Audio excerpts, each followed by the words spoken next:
All right, we're looking at tonight's homework, which is Tuesday night.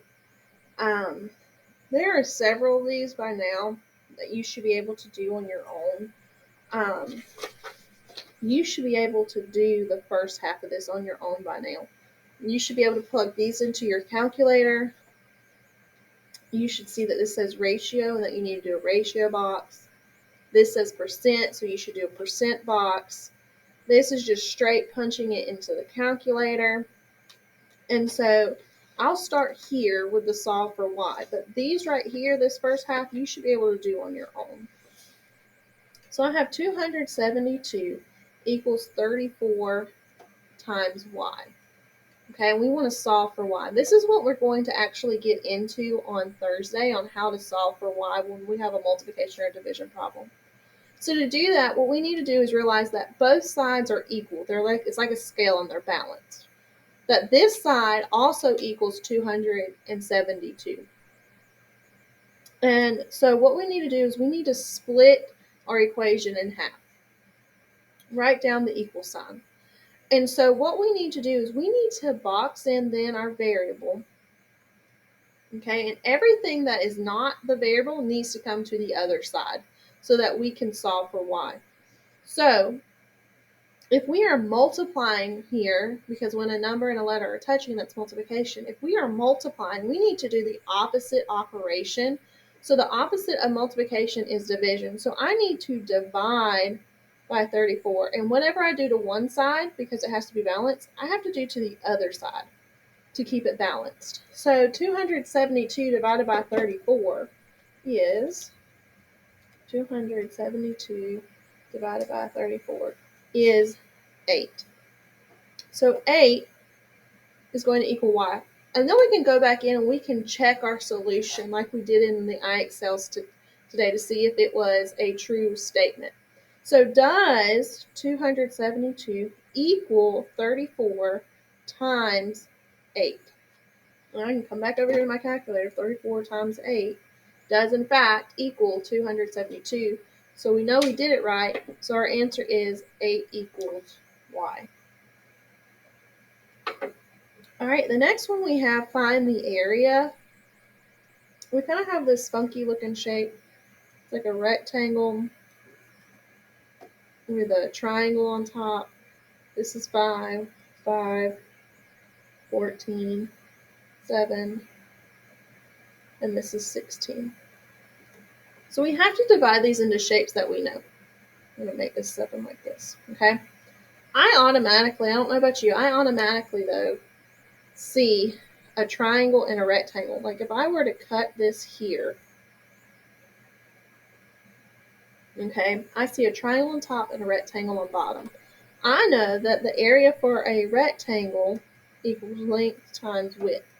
And my length is 14 and my width is 7. So I can do 14 times 7. And the area of my rectangle, 14 times 7, is going to equal 98. But that's just for this rectangle. We need to know about the triangle too. And so the area of a triangle equals base times height times a half, or 1/2 base times height. I need to know my base and height. Well, there's no numbers around here with a triangle, so I got to solve for that.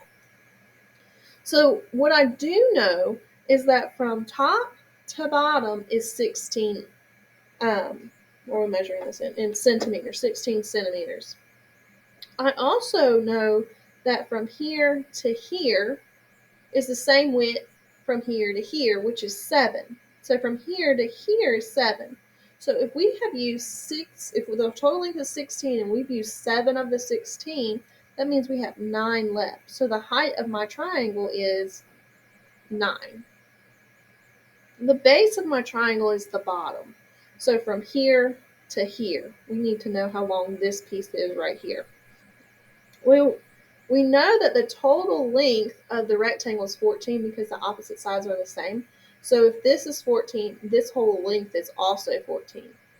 And of this 14, we've used 5 and 5, which gives me 10. So I've used 10 of the 14, which gives me 4 left over for this piece right here. So my base of my triangle is 4. So I can multiply 4 times 9 times a half, and I'm going to get 18. So the area of my triangle is 18. The area of my rectangle is 98. And we need to combine those together to get our answer. All right. The next one says Katie needs to figure out how much space a shoebox takes up, which means volume. It's 14.5 inches long.